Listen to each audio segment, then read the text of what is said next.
Okay guys, today we're looking at how to find the domain and range of a continuous linear graph. So we have one on the board here, example one, and we're gonna try and find the domain of it. So the first thing to remember is what is the difference between domain and range?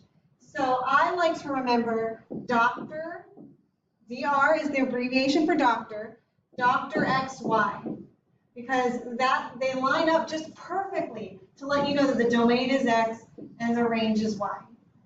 Okay, so let's find the domain first. Domain is our X's, so we're going to put X in the middle. And we want to know what are all the X's of this graph. So in order to do that, we go to the two endpoints that are given to us, and we draw lines to the X-axis. So here, it meets the X-axis at -4. And here, it meets the X-axis at 2. So all of our X values of this graph will be between -4 and +2. Now, since we write domain and range from least to greatest, it's going to be from -4 to +2. And now we have to decide what inequality symbols are we going to use. So besides Dr. XY, another important thing to remember is which symbols. So if I see an open circle, I'm going to use the less than symbol. If I see a closed circle like this, I'm going to use less than or equal to. Another very important thing to remember. So in this case, guys, -4 has a closed circle, so it gets less than or equal to, and 2 has an open circle, so it is less than. Now let's look at our range. Our range are the y's. So we're looking at the y-axis this time. So from those 2 points, you want to draw lines to the y-axis. Okay? I'll label it up here to make it a little bit easier, or down here, y-axis. Okay? So I'm drawing lines to the y-axis. So that touches the y-axis at -3. And this one, if I draw a line to the y-axis, touches the y-axis at 4. Now, which number goes first, -3 or 4? Remember, it's least to greatest.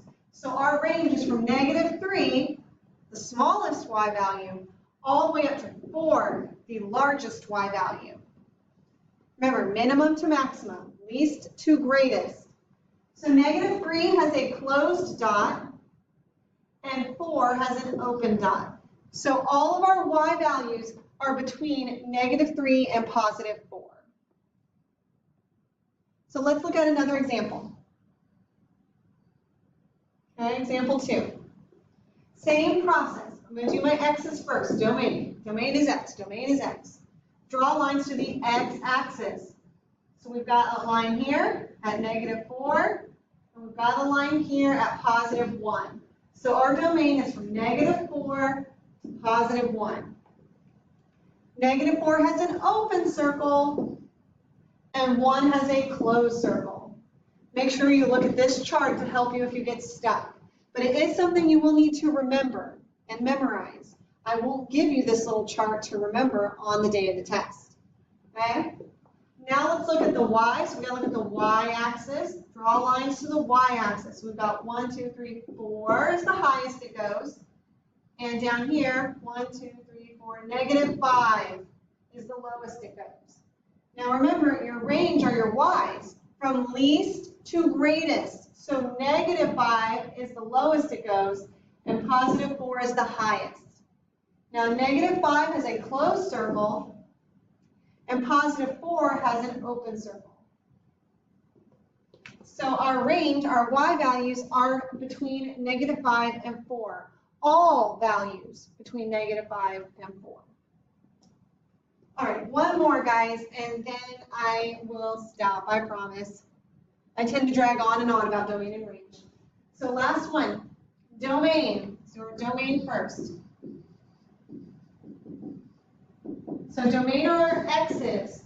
So we're drawing lines to the x-axis. So right here, 1, 2, 3, 4, 5. And then right here, 0. So from 0 to 5 is my domain. Remember, you're only looking at the x-axis to get your domain. And they're both open circles. For our range, we're looking at the y-axis to find the y values. So the lowest we go is -1. The highest we go, it's actually on the y-axis, the highest we go is +4. So from -1 to +4. And they are both open circles, so they do not get the bar underneath them, it is just less than. Okay? If you need more help with domain and range, make sure to come into tutoring.